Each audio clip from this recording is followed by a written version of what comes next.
Good morning dear students. कल की class में हमने विविध के कुछ क्वेश्चंस को सॉल्व किया था। आज हम कुछ और क्वेश्चंस हैं जिसमें प्रॉब्लम्स हैं और उन क्वेश्चंस को अपन आज की क्लास में ले रहे हैं। तो सबसे पहले हम बात करते हैं विविध प्रश्नमाला के अंदर आपको दे रखा है जैसे क्वेश्चन नंबर 12, क्वेश्चन नंबर 12। ये क्वेश्चन नंबर 12 आपका क्या है तो ध्यान से देखें। यहाँ आपको एक समांतर श्रेणी दे रखी है और वो समांतर श्रेणी में पद है जैसे 20, 19 सही 1/4, 18 सही 1/2, ये मोस्ट इम्पोर्टेंट प्रश्न है, और 17 सही 3/4, ये आगे से आगे पद है। का कौन सा पद प्रथम ऋणात्मक है? का कौन सा पद प्रथम ऋणात्मक है? ये आपको इसमें ज्ञात करना है कि समांतर श्रेणी का कौन सा पद है वो प्रथम ऋणात्मक पद है। अब ये इंपॉर्टेंट इसलिए है कि इसमें एक चीज आपको ध्यान में रखनी है। वो क्या? वो ये कि जब आपको इसमें ये देखना कि कौन सा पद प्रथम ऋणात्मक है, उस स्थिति में आपको पद है कि इसमें पदों की संख्या पूछी। आपको ये पता है आपको कि इसमें पद पूछे कि n का मान कितना होगा। आप यहाँ पे देख सकते हैं कि n का मान निकालने के लिए आपको एक तो प्रथम पद चाहिए जो है सार्वंतर, आप निकाल सकते हो, और पद पूछा है तो आपको लास्ट पद है वो दिया हुआ होना चाहिए, लेकिन लास्ट पद यहाँ पे दिया हुआ नहीं है। देखो अब कौन सा पद प्रथम ऋणात्मक है। अब प्रथम ऋणात्मक है तो इस श्रेणी का अंतिम पद आपको दिया हुआ नहीं है, लेकिन एक छोटा सा क्लू है। वो क्या है वो देखो, आपको वही पद निकालना है जो प्रथम ऋणात्मक है। अब देखो आप चेक करो, इसको थोड़ा सा समझना। आपने नंबर लाइन पढ़ी, एक संख्या रेखा पढ़ी है आपने। संख्या रेखा जो है उसके अंदर आप देखते हैं कि इस प्रकार से संख्याएं होती है कि 0 जो है वो सबसे बीच में आता है, इधर प्लस के मान आते हैं, इधर आते हैं माइनस के। अब आपको इस प्रश्न में ये पूछा है कि श्रेणी आपकी है, उसमें आपको निकालना है प्रथम ऋणात्मक पद। वो इधर आएगा, कहीं भी आए, पहला ऋणात्मक पद। तो पहला ऋणात्मक पद जब शुरू होगा तो वो कब कहाँ से शुरू होता है? वो 0 के लेफ्ट साइड से शुरू होता है, यानी 0 के पहले जो संख्या आएगी, 0 के पीछे जो संख्या होगी वो हर एक संख्या नेगेटिव होगी। आपको पता है ऋणात्मक मान होता है वो। तो इसका मतलब ये है हम इसके अंतिम पद को मान लेते हैं एक बार 0। इसके अंतिम पद को क्या मान लेंगे? 0। और उस 0 के लिए हम n का मान ज्ञात करेंगे और जो भी मान आएगा उसे नेक्स्ट पद जो होगा वो कह देंगे हम प्रथम ऋणात्मक पद है। तो जब प्रथम ऋणात्मक पद आपसे निकलवाए तो अंतिम पद को आपको क्या ले लेना है? एक बार 0 लेना है, क्योंकि 0 के बाद ही वह ऋणात्मक पद है वो निकलना शुरू होगा। डिक्रीजिंग आपकी श्रेणी है। श्रेणी है वो घटते क्रम में है, घटते क्रम में आ रही है। देखो 20, 19 सही 1/4, तो घटते क्रम में आ रही है, तो इसमें जो अंतिम पद है वो 0 ले लेंगे। 0 के बाद में जो पद आएगा वो मान ऋणात्मक आएगा, प्रथम ऋणात्मक पद वही होगा। तो यहाँ आपको बस ये चीज़ थोड़ी सी ध्यान में रखनी है, इसलिए ये प्रश्न थोड़ा सा अलग है और इम्पोर्टेंट है। तो यहाँ अपन एक बात लिखेंगे सबसे पहले कि चूंकि हमें प्रथम ऋणात्मक पद ज्ञात करना है, अतः माना श्रेणी का अंतिम पद, श्रेणी का अंतिम पद जो है जिसको आप L बोल सकते हो, जिसको आप AN बोल सकते हो, वो क्या मान लेंगे? 0 मान लेंगे। ठीक है, तो ये हो गया काम। अब देखो यहाँ प्रथम पद A है, उसका मान है 20। ठीक है, फिर आप निकालेंगे सार्वंतर D का मान जो होगा A2 माइनस A1, तो ये हो जाएगा 19 सही 1/4 माइनस 20। इसको सोल्व करो आप। 19 चौक छिहत्तर और एक 77, 77/4, 77/4 माइनस 20। 20 के नीचे कुछ नहीं है, 1 ले सकते हैं। दोनों का लघुत्तम कितना आएगा? 4। या वैदिक मेथड से करो तो देखो 4 एकम 4, फिर 1 और 77 का गुणा 77, फिर माइनस 4 और 20 का गुणा 80। 77 में से 80 माइनस हुए, माइनस के 3/4, ये आ गया आपके पास डी का मान, और an का मान क्या है 0। तो अब nवें पद का सूत्र लगा दो, एन वा पद ए एन बराबर A plus N minus one into D. अब आपके पास ए एन भी है, ए भी है, डी भी है, एन का मान ज्ञात कर सकते हो। ए एन क्या लेना है 0, प्रथम पद क्या है 20 plus N minus one into d का मान कितना है माइनस के 3/4। ये लो भाई। अब देखो यहाँ हो गया 0, अब एक ये गुणा में है, ये प्लस में है, इस प्लस वाले मान को आप इधर ला सकते हो, या अगर आप और आगे सोल्व करना चाहो तो पहले कर लो, कोई दिक्कत नहीं उसमें भी। देखो ये प्लस है और ये माइनस है, तो आंसर आएगा माइनस में। अब देखो ये 3/4 जो है, देखो प्लस माइनस मैंने यहाँ लिख दिया, माइनस में यहाँ ब्रैकेट लगेगा। अब यहाँ पे 3/4 को n से गुणा करो, 3/4 गुणा n, फिर -1 को 3/4 से गुणा करो, माइनस के 3/4। ठीक है, आगे सोल्व कर लो। 20, इस माइनस को अंदर लेके जाओ, माइनस के 3/4 n और माइनस माइनस प्लस के 3/4। इस -3/4 n को इधर ले आओ तो क्या बन जाएगा ये प्लस के 3/4 n, और यहाँ पे आपके पास केवल संख्यात्मक मान है, 20 के नीचे कुछ नहीं है, 1 ले लो और इसको आगे हल कर लो। क्या बनता है वही नियम लगा दो, अभी मैंने बताया था वैदिक मेथड।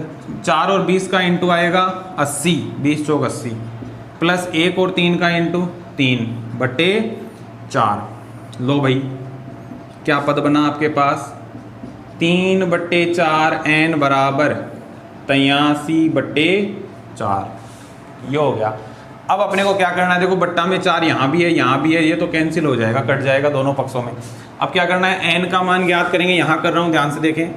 n बराबर क्या आएगा 83 में 3 का भाग लगेगा, ये 3 गुणा में है, इसका लगेगा भाग। भाग लगाओ कितना आता है, ये आपका 83, 3 का भाग लगाओ, 3 दूनी 6, बच गए 2, आगे 3, 3 7 21, बच गए 2, आगे 0.66 ऐसे आएगा।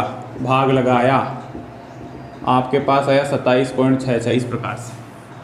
अब देखो आपने जो अंतिम पद है वो 0 मानकर चले थे, और आपके पास n का जो मान है वो आ रहा है 27.66, और आपको ये पूछा है कि प्रथम ऋणात्मक पद कौन सा होगा।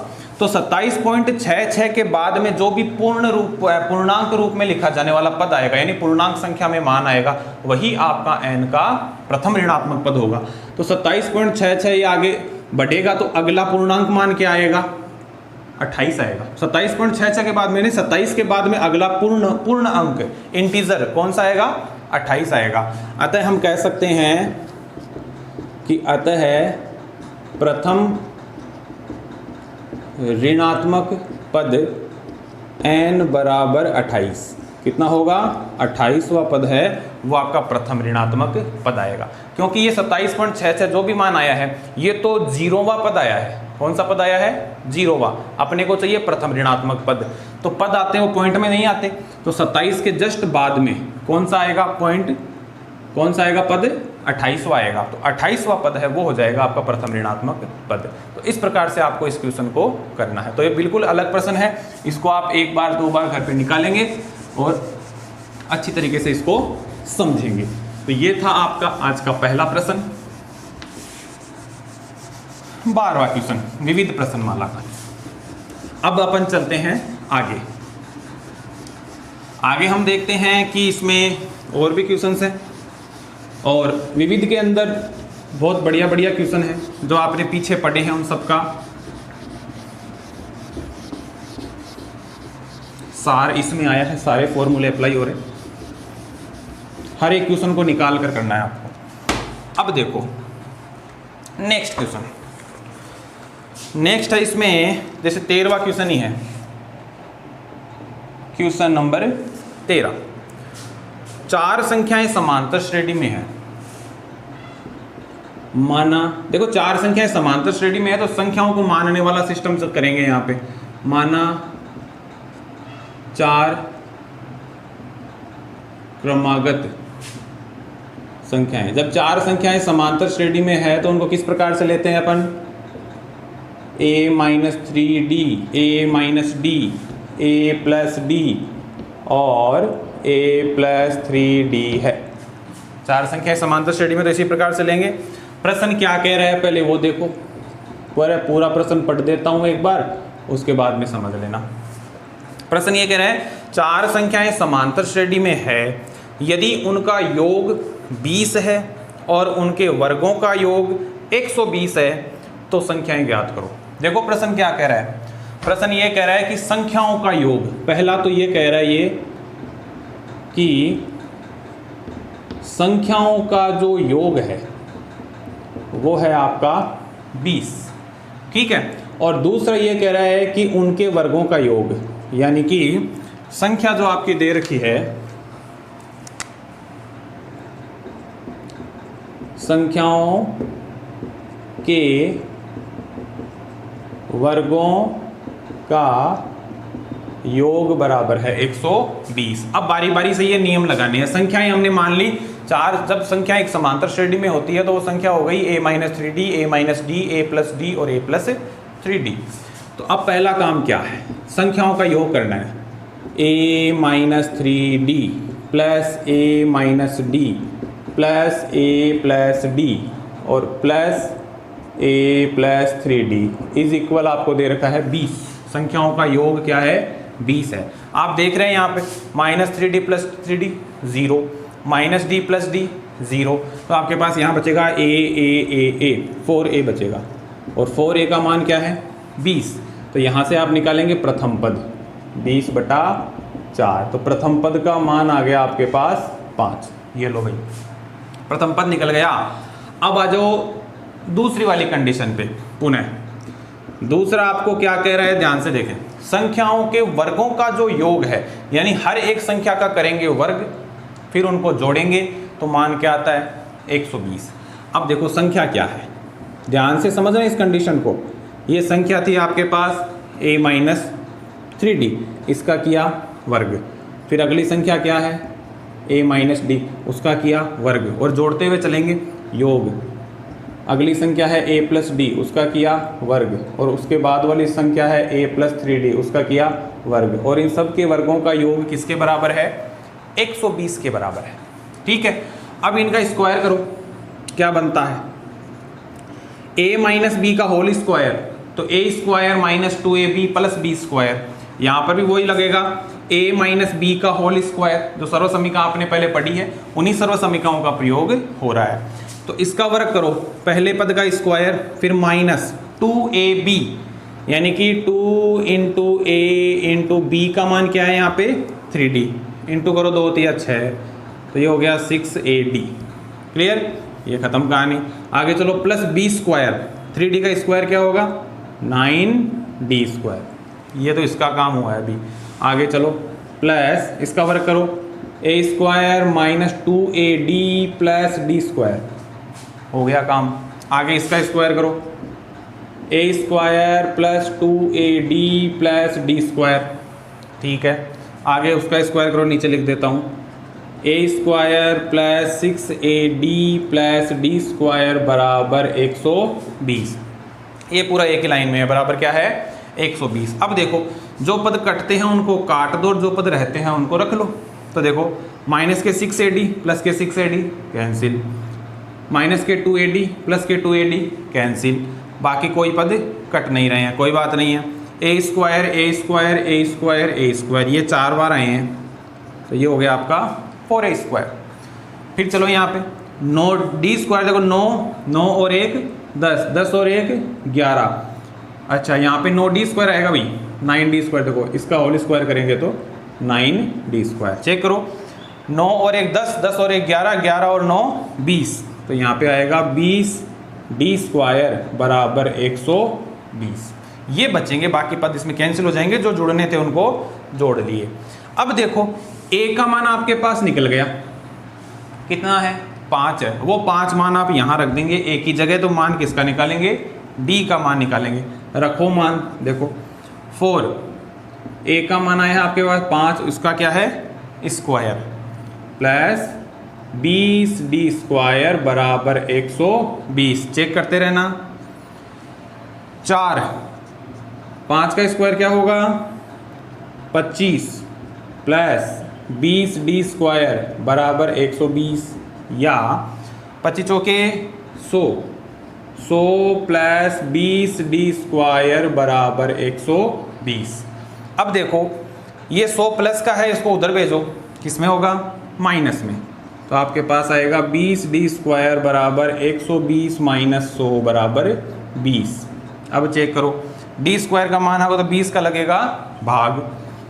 कैलकुलेशन है, आप खुद कर सकते हो, 20/20, 20 से 20 कट गया, कितना आया, 1।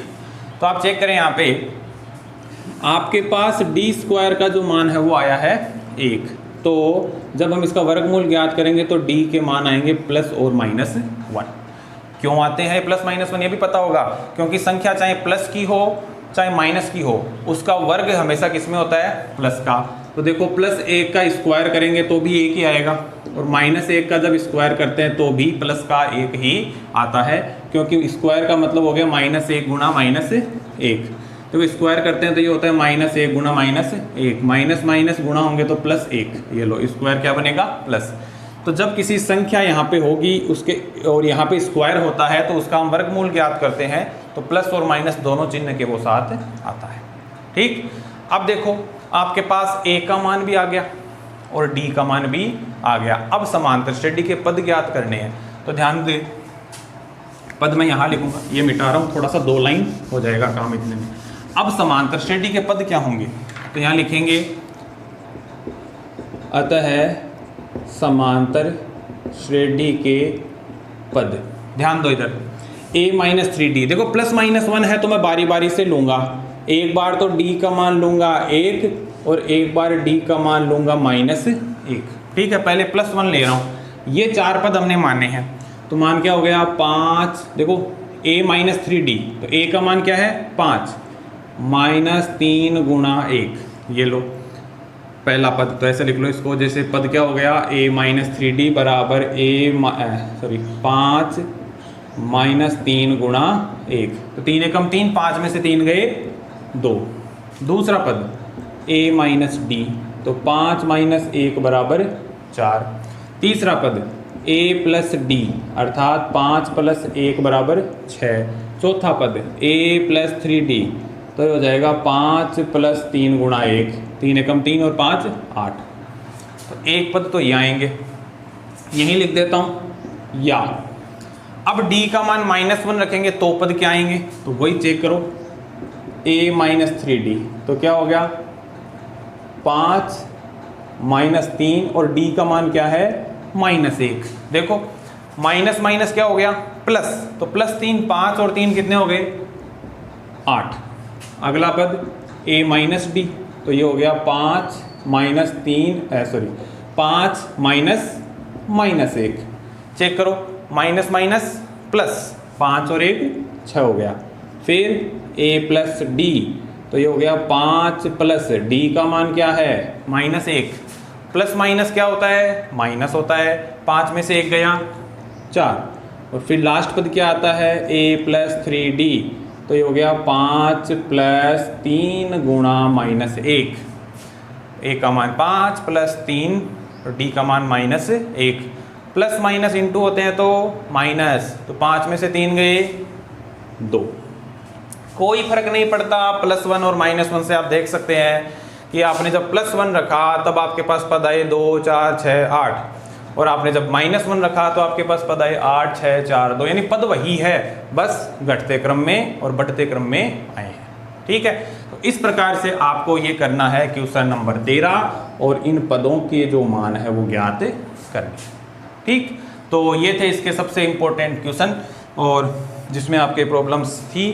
तो आज की जो क्लास है उसके अंदर आपको 2 क्वेश्चन बताए गए हैं। आज इनको आपको अच्छे से अभ्यास करना है और इनको आपको निकालना है जब तक आपको ये नहीं आए।